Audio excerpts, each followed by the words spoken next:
Hello everyone, welcome back to our channel.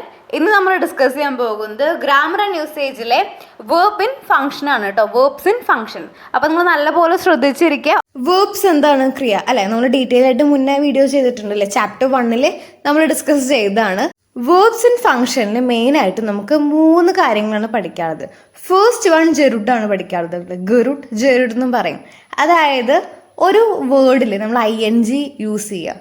അപ്പം നമ്മൾ play എന്നുള്ള വേർഡ് നമ്മൾ ING യൂസ് ചെയ്യുമ്പോൾ പ്ലേയിങ് എന്നാവില്ലേ? അപ്പം അതാണ് ഒരു ജെറുഡ് പറയുന്നത്. ജെറുഡ്, ഇൻഫിനിറ്റീവ്, പാർട്ടിസിപ്പിൾ.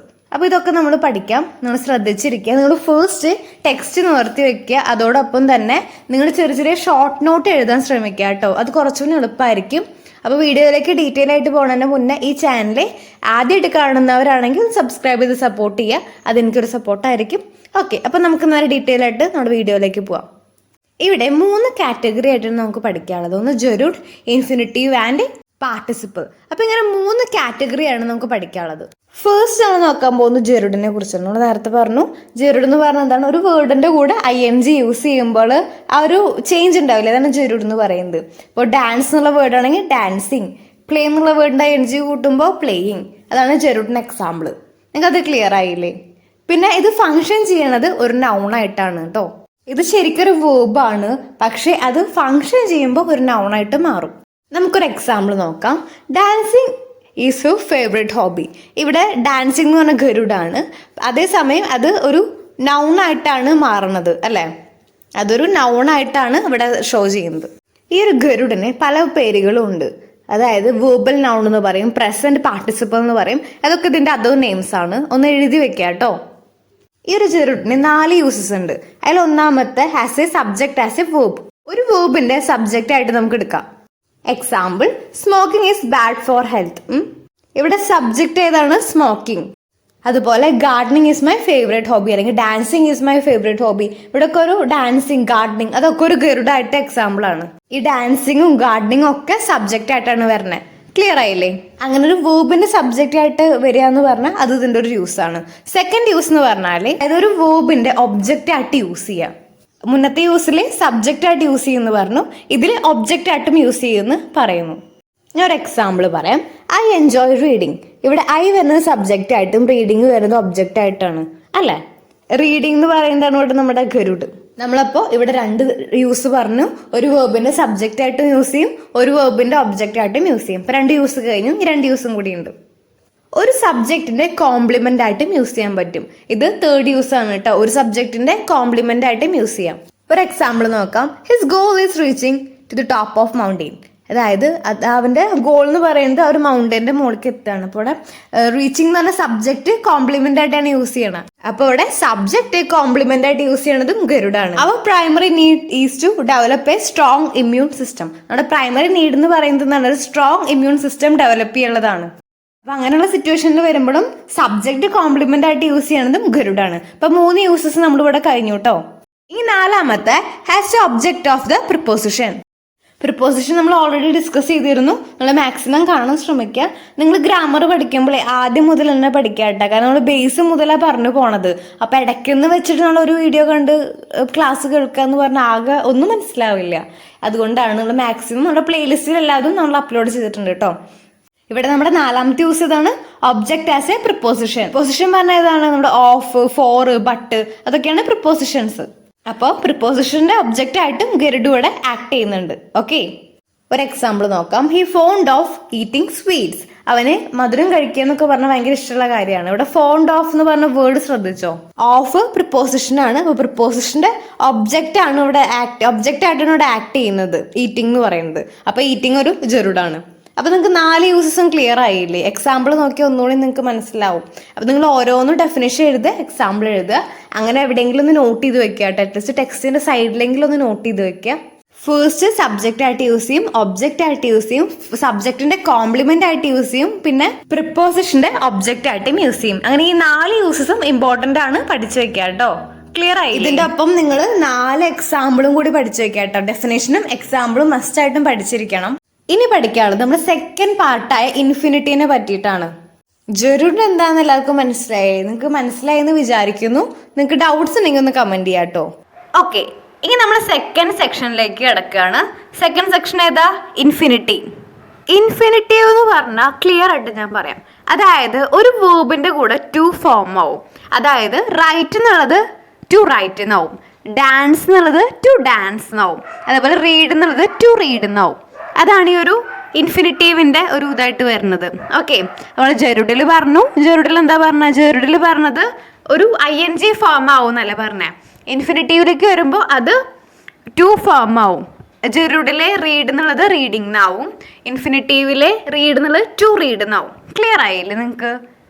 ഇതിൽ ഡൗട്ട്സ് ഒന്നുമില്ലല്ലോ. ടു കഴിഞ്ഞിട്ട് വേർബ് വരിക. അതായത് എക്സാമ്പിൾ നമുക്ക് നോക്കാം. To exercise is important. അപ്പോൾ ടു കഴിഞ്ഞിട്ട് വേർബ് വന്നു. He wants to read the books, he wants to read that book. അപ്പോൾ ടു വന്നു. I want to play there. ഇവിടെയും ടു കഴിഞ്ഞിട്ട് വേർബ് വന്നു. അപ്പോൾ അതാണ് എൻ്റെ എക്സാമ്പിൾ വരുന്നത് കേട്ടോ. അപ്പോൾ നിങ്ങൾ ഓരോന്ന് എഴുതിയിട്ട് ഡെഫിനിഷൻ എഴുതുക, എക്സാമ്പിൾ എഴുതുക. ഈ ഒരു ഗ്രാമർ ആൻഡ് യൂസേജ് ഒക്കെ ബെറ്റർ ആയിട്ട് പഠിക്കാൻ പറ്റിയൊരു ചാൻസ്, ഒരു ടിപ്പ് എന്ന് പറയുന്നത് ഇതാണ്. നിങ്ങൾ ഓരോ സബ്ജക്റ്റ് പഠിക്കുമ്പോഴും, ലൈക്ക് ഓരോ ടോപ്പിക്ക് പഠിക്കുമ്പോഴും ആ ഒരു ടോപ്പിക്ക് എഴുതുക, അതിൻ്റെ ഡെഫിനിഷൻ നിങ്ങളുടേതായ രീതിയിൽ എഴുതുക. അത് കഴിഞ്ഞിട്ട് നിങ്ങൾ അതിൻ്റെ ഒപ്പം തന്നെ അതിൻ്റെ 2 എക്സാമ്പിൾ എഴുതുക കേട്ടോ. ഇനി നമുക്ക് യൂസസ് നോക്കാം കേട്ടോ. അപ്പോൾ രണ്ടും തമ്മിൽ മാറിപ്പോവരുത്. അതായത് ഗരുഡും നമ്മുടെ ഇൻഫിനിറ്റീവും തമ്മിൽ മാറിപ്പോവരുത്. ഗരുഡ് എന്ന് പറഞ്ഞാൽ എന്താണ്? ING ചേർക്കുക. ഇൻഫിനിറ്റീവ് എന്ന് പറഞ്ഞാൽ ടു ചേർക്കുക. അത് റീഡ് എന്നുള്ളത് റീഡിങ് ആവും, അപ്പോൾ അത് ഗരുഡാണ്. ടു റീഡ് എന്നുള്ളത് ഇൻഫിനിറ്റീവ് ആണ്. മാറിപ്പോവരുത് കേട്ടോ. മാറിപ്പോവില്ലല്ലോ. അത് മനസ്സിൽ അങ്ങോട്ട് ഉറപ്പിച്ച് വെക്കുക, ഫിക്സ് ചെയ്ത് വെക്കുക. ഒരിക്കലും തെറ്റിപ്പോവരുത് കേട്ടോ. ഇനി നോക്കാൻ പോകുന്നത് ഇതിൻ്റെ യൂസസ് ആണ്. അതായത് രണ്ടും തമ്മിൽ മാറിപ്പോവാൻ നല്ല ചാൻസ് ഉണ്ട്. ഓക്കെ, അപ്പോൾ ഫസ്റ്റത്തെ യൂസ് എന്ന് പറഞ്ഞാൽ സബ്ജക്റ്റ് ഓഫ് ദ വേർബ്. നമ്മൾ സബ്ജക്റ്റ് ഓഫ് ദ വേർബ് ആയിട്ടും യൂസ് ചെയ്യുന്നുണ്ട്. എക്സാമ്പിൾ പറയുകയാണെങ്കിൽ to find fault is easy. ഒരു തെറ്റ് കണ്ടുപിടിക്കാൻ എളുപ്പമാണ്. അപ്പോൾ ഇവിടെ ടു ഫൈൻഡ് എന്നുള്ളതാണ് ഇവിടെ പറയുന്നത്. ഓക്കെ, അപ്പോൾ ഇവിടെ ടു ഫൈൻഡ് എന്നുള്ളത് വേർബിന് സബ്ജക്റ്റ് ഓഫ് ദ വേർബാണ് അല്ലേ. അടുത്ത യൂസ് എന്ന് പറയുന്നത് യൂസ് ആസ് എ ഒബ്ജക്റ്റ്. നമ്മൾ ഒബ്ജക്റ്റ് ആയിട്ടും ഇത് യൂസ് ചെയ്യുന്നുണ്ട്. അതായത് നമ്മൾ ഒബ്ജക്റ്റ് ആയിട്ടും യൂസ് ചെയ്യുന്നുണ്ട്. Example he likes to play cards. ഇവിടെ ടു പ്ലേ എന്ന് വരുന്നുണ്ട് അല്ലേ, അത് ഒബ്ജക്റ്റ് അല്ലേ, അതിവിടെ ഒബ്ജക്റ്റ് ആയിട്ട് വരുന്നുണ്ട്. പിന്നെ ഒരു എക്സാമ്പിളും കൂടി പറയാം. I don't want to study. ഇവിടെ ടു സ്റ്റഡി എന്നുള്ളതും ഒരു ഒബ്ജക്റ്റ് ആയിട്ട് യൂസ് ചെയ്യുന്നുണ്ട് ഇല്ലേ. അപ്പോൾ അതാണ് എൻ്റെ എക്സാമ്പിൾ ആയിട്ട് വരുന്നത്. അപ്പോൾ 2 യൂസസ് ഇതുവരെ പറഞ്ഞു. ഒന്ന് സബ്ജക്റ്റ് വേർബായിട്ട് യൂസ് ചെയ്യുന്നുണ്ട്, 2 ഒബ്ജക്റ്റ് ആയിട്ട് യൂസ് ചെയ്യുന്നുണ്ട്. തേർഡ് വൺ നമ്മളിതൊരു സബ്ജക്റ്റ് കോംപ്ലിമെൻ്റ് ആയിട്ടും യൂസ് ചെയ്യുന്നുണ്ട് കേട്ടോ. സബ്ജക്റ്റ് കോംപ്ലിമെൻ്റ് ആയിട്ടും നമ്മൾ ഇത് യൂസ് ചെയ്യുന്നുണ്ട്. ഓക്കെ, എക്സാമ്പിൾ ഞാൻ പറയാം. His aim is to conquer. കീഴ്പ്പെടുത്തുക. അവൻ്റെ എയിം എന്താണ്? To conquered. അപ്പോൾ ടു കോൺഗേർഡ് എന്നുള്ളത് എന്താണ്? സബ്ജക്റ്റിനെ കോംപ്ലിമെൻ്റ് ചെയ്യാണ് അല്ലേ. അതായത് ആ ഒരു സബ്ജക്റ്റിനെ പറ്റിയിട്ട് എന്തോ ഇവിടെ പറയാൻ ശ്രമിക്കുന്നുണ്ട് അല്ലേ. അപ്പോൾ അത് സബ്ജക്റ്റിനെ കോംപ്ലിമെൻ്റ് ചെയ്യാണ്, ടു കോൺഗേർഡ്. രണ്ടാമത്തെ example his job is to assist you. His job is to assist you ഉണ്ട്, സബ്ജക്റ്റിനെ കോംപ്ലിമെൻ്റ് ചെയ്യാണ്. അപ്പോൾ അതാണ് എൻ്റെ എക്സാമ്പിൾ. നിങ്ങളൊപ്പം ഓരോ യൂസും ഡെഫിനേഷനും എക്സാമ്പിൾ എഴുതി വെക്കുക കേട്ടോ. ഇനി നെക്സ്റ്റ് ഫോർത്ത് യൂസ് എന്ന് പറഞ്ഞാൽ ഒബ്ജക്റ്റ് ഓഫ് ദ പ്രിപ്പോസിഷൻ. അതായത് ഒരു ഒബ്ജക്റ്റ്, പ്രിപ്പോസിഷൻ്റെ ഒബ്ജക്റ്റ് ആയിട്ട്. എക്സാമ്പിൾ ഞാൻ പറയാം. The function is about to start. ഇവിടെ എബൌട്ട് എന്നുള്ളത് എന്താണ്? പ്രിപ്പോസിഷനാണ് അല്ലേ. ഒരു പ്രിപ്പോസിഷൻ്റെ ഒബ്ജക്റ്റ് ആയിട്ട് വന്നിരിക്കുന്നത് ഏതാണ്? To start.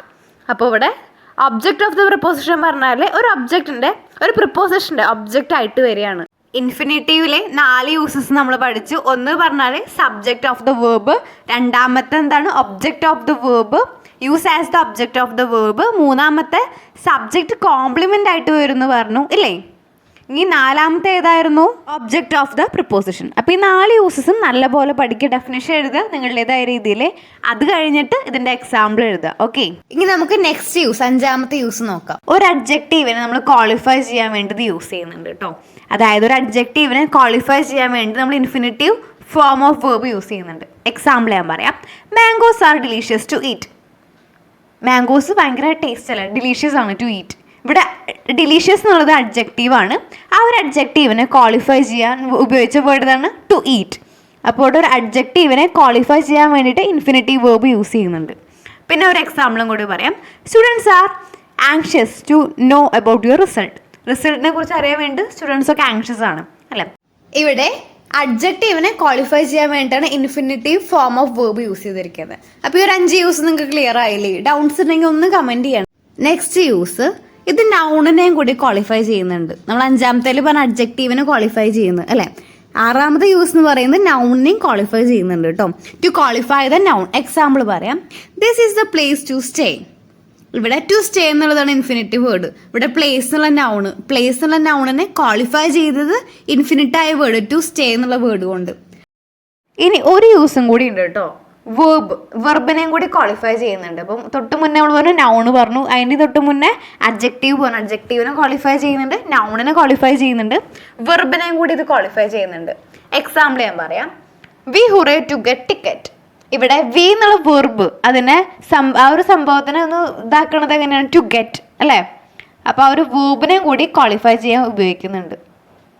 പിന്നെ അടുത്തത് ഒരു കാര്യം കൂടി പറയാനുള്ളത്, ഒരു ഇമ്പോർട്ടൻ്റ് ആയ കാര്യമാണ്, നോട്ട് ചെയ്ത് വയ്ക്കുക കേട്ടോ. അതായത് ഇൻഫിനിറ്റീവ് എന്ന് പറഞ്ഞത് 2 ടൈപ്പായിട്ട് ഡിവൈഡ് ചെയ്തിട്ടുണ്ട്. Infinitive divide into 2. ഒന്ന് ഇൻഫിനിറ്റീവ് തന്നെയാണ്, 2 വെച്ചിട്ടുള്ള ഇൻഫിനിറ്റീവ്. രണ്ടാമത്തെ ബെയർ ഇൻഫിനിറ്റീവ്.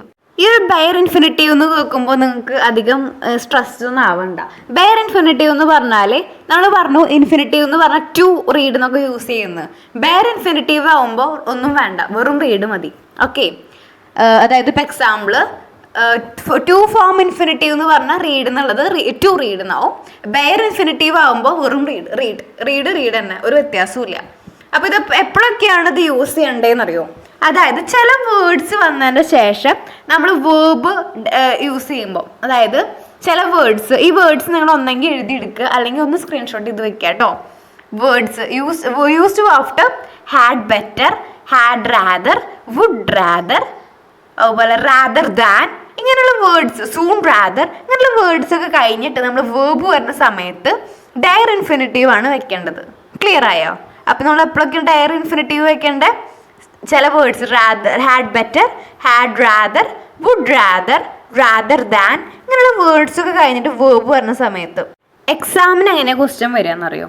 ഞാൻ ഒരു എക്സാമ്പിൾ പറയാം. She had better dash dum. എന്നിട്ട് ഡാഷ് അപ്പുറത്ത് ബ്രാക്കറ്റിൽ ടെല്ലും തരും, ടു ടെല്ലും തരും. Okay, she had better dash dum. ഇവിടെ ടെല്ലും ഉണ്ടാവും, ടു ടെല്ലും ഉണ്ടാവും. അപ്പോൾ ഇവിടെ ഹാഡ് ബെറ്റർ കഴിഞ്ഞിട്ടല്ലേ ഡാഷ് വന്നിരിക്കണേ. അപ്പോൾ ഇവിടെ എന്താ ആൻസർ ആയിട്ട് വരിക? ഒന്ന് കമൻറ്റ് ചെയ്തേ. ഇവിടെ ആൻസർ ആയിട്ട് വരുന്നത് ടെൽ എന്നാണ്. കാരണം ഹാഡ് ബെറ്റർ വന്ന കാരണം ടെല്ലാണ്. ക്ലിയർ ആയില്ലേ? നിങ്ങൾക്ക് മനസ്സിലായില്ലേ? ടു റീഡ് എന്ന എക്സാമ്പിൾ, അതിൻ്റെ ഡയർ ഇൻഫിനിറ്റീവ് എഴുതാൻ പറഞ്ഞാൽ ടു അങ്ങോട്ട് കളയുക, റീഡ്, അത്രേ ഉള്ളൂ. അതാണ് ഈ സംഭവം. വേറെ ടെൻഷൻ അടിക്കേണ്ട കാര്യമൊന്നുമില്ല അതിൽ. ഇനി അടുത്തത് ഒരെണ്ണം കൂടി ഉണ്ട്. She had better tell them. ഇവിടെ she had better tell them ആണ് കേട്ടോ. ഇനി റൂൾ 2 കൂടി ഉണ്ട് കേട്ടോ, modal auxiliary verb. Rule number 2 വരുന്നത് മോഡൽ ഓക്സിലറി വേർബാണ് കേട്ടോ. ഒരു മോഡൽ ഓക്സിലറി വേർബ് തന്നിട്ട് അതിൻ്റെ ശേഷം എങ്കിലേ നമ്മൾ ഡയർ യൂസ് ചെയ്യണം കേട്ടോ. ഡയർ ഇൻഫിനിറ്റീവ് ആണ് യൂസ് ചെയ്യേണ്ടത്. അതായത് മോഡൽ ഓക്സിലറി വേർബ് എന്താണെന്ന് അറിയില്ലേ? ഇത് ഷാൽ, ഷുഡ്, വില്ല്, വുഡ്, മേ, മൈറ്റ്, ഇതൊക്കെയാണ് മോഡൽ ഓക്സിലറി വേർബ്. അറിയില്ലേ? ഓക്കെ, മോഡൽ ഓക്സിലറി വേർബ് എന്ന് പറഞ്ഞാൽ ഷാൽ, ഷുഡ്, വില്ല്, വുഡ്, ഇതൊക്കെയാണ് മോഡൽ ഓക്സിലറി വേർബ്. അപ്പോൾ ഒരു മോഡൽ ഓക്സിലറി വേർബ് ആണ് വരുന്നത് എങ്കിൽ നമ്മൾ ഡയർ ഇൻഫിനിറ്റീവ് ആണ് യൂസ് ചെയ്യേണ്ടത്. ക്ലിയർ ആയില്ലേ? അടുത്തത് മോഡൽ ഓക്സിലറി വേർബിന് ഒരു എക്സാമ്പിൾ പറയാം കേട്ടോ. He shall dash. ഇവിടെ ബ്രാക്കറ്റിൽ കം പറഞ്ഞിട്ടുണ്ട്, ടു കമ്മും പറഞ്ഞിട്ടുണ്ട്. ഹി ഷാൽ കമ്മാണ് വരിക അല്ലേ? ടു പറ്റില്ല, കാരണം ഇവിടെ ഓക്സിലറി വേർബായിട്ട് ഷാല് വന്നിട്ടുണ്ട്. അതുകൊണ്ട് തന്നെ കമ്പറും കമ്മാണ് പറ്റുക. ഓക്കെ, ഡയർ ഇൻഫിനിറ്റീവ് നമ്മൾ 2 സിറ്റുവേഷനിലാണ് യൂസ് ചെയ്യുക. ഒന്നാമത്തെ സിറ്റുവേഷൻ എന്ന് പറഞ്ഞാൽ ചില words had better, had rather, would rather, അങ്ങനെയുള്ള വേർഡ്സ് കഴിഞ്ഞിട്ട് വേർബൊക്കെ ആയിട്ട് വരുമ്പോൾ. രണ്ടാമത്തെ പറഞ്ഞാൽ മോഡൽ ഓക്സിലറി വേർബായിട്ട് വരുമ്പോഴും. ഈ 2 സിറ്റുവേഷൻ നിങ്ങൾ നല്ലപോലെ ഓർത്ത് വയ്ക്കുക. ഡെഫിനേഷനും എക്സാമ്പിളും നോക്കുക കേട്ടോ. നെക്സ്റ്റ് സെക്ഷൻ വരുന്നത് നമ്മുടെ പാർട്ടിസിപ്പിൾ ആണ് കേട്ടോ. അപ്പോൾ നമ്മുടെ ജെറൗണ്ട് കഴിഞ്ഞു, അതുപോലെ നമ്മുടെ ഇൻഫിനിറ്റീവും കഴിഞ്ഞു. ഇനി നെക്സ്റ്റ് പാർട്ടിസിപ്പിൾ ആണ് നമ്മൾ നോക്കാൻ പോകുന്നത്. പാർട്ടിസിപ്പിൾ എന്ന് പറഞ്ഞ് കുറേ ഡെഫിനേഷൻ ടെക്സ്റ്റിലൊക്കെ കാണാം, ഒന്നും കണ്ട് പേടിക്കണ്ട. അതിൻ്റെ മീനിങ് എന്ന് പറഞ്ഞാൽ ഈ വേർഡ്സ്, ചില വേർഡ്സ് ING, ED എന്നൊക്കെ പറഞ്ഞ് അവസാനിക്കുന്ന വേർഡ്സ് ഇല്ലേ, അങ്ങനെയുള്ള വേർഡ്സ് തന്നെയാണ് ഈ ഒരു പാർട്ടിസിപ്പിൾ എന്ന് പറയുന്നത്. ഓക്കെ, അപ്പോൾ ഇത്രേ വരുന്നുള്ളൂ. പിന്നെ അതിന് വേറൊരു വേർഡും കൂടി ഉണ്ട്.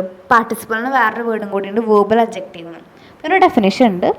It is a form of verb used as an adjective or has a verb conjunction with a auxiliary verb. അതായത് ഒരു അഡ്ജക്റ്റീവ് ആയിട്ടോ അല്ലെങ്കിൽ ഒരു ഓക്സിലറി വേർബായിട്ടോ ഉള്ള കൺജങ്ഷനിൽ വരുന്ന വേർബായിട്ടോ യൂസ് ചെയ്യുന്ന ഒരു വേർബാണ് ഈ ഒരു പാർട്ടിസിപ്പിൾ എന്ന് പറയുന്നത്. മനസ്സിലായേ? ഒരു അഡ്ജക്റ്റീവായിട്ടോ അല്ലെങ്കിൽ ഒരു വേർബായിട്ട് കൺജങ്ഷനിൽ വരുന്ന ഒരു വെർബായിട്ടോ യൂസ് ചെയ്യുന്ന ഒരു വേർബ് ഫോമാണ് ഈ ഒരു പാർട്ടിസിപ്പിൾ എന്ന് പറഞ്ഞാൽ. ഓക്കെ, അതായത് ING ED ഒക്കെ വരുന്ന വേർഡ്സ്. ഈ നേരെ മറിച്ച് നൗണായിട്ട് വരുന്ന ഫോമിലാണ് ING ഫോം വരണമെങ്കിൽ അത് ജരൂഡാവും. നൗൺ അല്ലാതെ വരികയാണെങ്കിൽ അതൊരു പാർട്ടിസിപ്പിളായിട്ട് വരും. ഇപ്പോൾ മനസ്സിലായില്ലേ? ഇത് നമ്മളൊരു പാർട്ടിസിപ്പിൾ 3 ടൈപ്പായിട്ട് തിരിച്ചിട്ടുണ്ട്. ഒന്നാമത്തെ പ്രസൻറ്റ് പാർട്ടിസിപ്പിൾ, രണ്ടാമത്തെ പാസ്റ്റ് പാർട്ടിസിപ്പിൾ ആൻഡ് മൂന്നാമത്തെ പെർഫെക്റ്റ് പാർട്ടിസിപ്പിൾ. ഈ ഒരു പ്രസൻറ്റ് പാർട്ടിസിപ്പിളാണ് നമ്മൾ പറഞ്ഞ ജെറൂഡ് ഫോം എന്ന് പറഞ്ഞത്. അതായത് ING യൂസ് ചെയ്തിട്ടുള്ള കാര്യം നമ്മൾ പറഞ്ഞില്ലേ, അതിൽ ഡിഫറൻസ് വരുന്നത് എങ്ങനെയാണ്? സ്ട്രക്ചർ അനുസരിച്ചിട്ട് അല്ലേ? ആ ഒരു സെൻറ്റൻസ് എങ്ങനെയാണോ വരുന്നത് അതിനനുസരിച്ചിട്ടാണ് അതിൽ ചേഞ്ച് ആവണം. അപ്പോൾ ING ജെറൂഡ് ഫോമാണ് ഇതിൽ വരുന്നത്. നമ്മൾ ജെറൂഡിൻ്റെ ആ സെക്ഷൻ പഠിക്കുമ്പോൾ പറഞ്ഞിരുന്നു, അതായത് അതിനെ പാസ്റ്റ് പാർട്ടിസിപ്പിൾ എന്നും പറഞ്ഞിരുന്നു, ഓർമ്മയില്ലേ? അപ്പം അതാണ് ഫസ്റ്റ് വൺ. പാസ്റ്റ് പാർട്ടിസിപ്പിൾ എന്ന് പറഞ്ഞാൽ ജെറൂഡ് ഫോമാണ്. പാർട്ടിസിപ്പിൾ നമ്മൾ ഡീറ്റെയിൽ ആയിട്ട് അടുത്തൊരു വീഡിയോയിൽ ചെയ്യുന്നതായിരിക്കും. നിങ്ങൾക്ക് ഈ ഒരു വീഡിയോ യൂസ്ഫുൾ ആയെന്ന് വിചാരിക്കുന്നു. യൂസ്ഫുൾ ആയ നിങ്ങളുടെ ഫ്രണ്ട്സിനൊക്കെ ഒന്ന് ഷെയർ ചെയ്യുക. ഇതുവരെ സബ്സ്ക്രൈബ് ചെയ്യാത്തവരൊന്ന് സബ്സ്ക്രൈബ് ചെയ്ത് സപ്പോർട്ട് ചെയ്യുക. ഒപ്പം ആ ഒരു ബെൽ ബട്ടൺ ഒന്ന് എനേബിൾ ചെയ്തിടുക കേട്ടോ. ഞാൻ ഉടനെ തന്നെ ഇമ്പോർട്ടൻറ്റ് ക്വസ്റ്റ്യൻ ആൻസേഴ്സിൻ്റെ ഒരു വീഡിയോ ചെയ്യുന്നുണ്ട്. ഇനിയും സബ്സ്ക്രൈബ് ചെയ്യാത്തവരൊന്ന് സബ്സ്ക്രൈബ് ചെയ്ത് എനിക്കൊരു വലിയൊരു സപ്പോർട്ടായിരിക്കും. പിന്നെ ആ ഒരു ബെൽ ബട്ടൺ ഒന്ന് എനേബിൾ ചെയ്തിടുക കേട്ടോ, അത് മറക്കരുത്. എങ്കിൽ മാത്രമേ ക്വസ്റ്റ്യൻ ആൻസേഴ്സൊക്കെ നമ്മൾ വീഡിയോ ചെയ്യുമ്പോൾ നോട്ടിഫിക്കേഷൻ കിട്ടത്തുള്ളൂ. ഒപ്പം നിങ്ങളുടെ ഫ്രണ്ട്സിനെ ഒന്ന് ഷെയർ ചെയ്യുക, അഭിപ്രായങ്ങളൊക്കെ കമൻറ്റ് ചെയ്യുക. Okay, thanks for watching.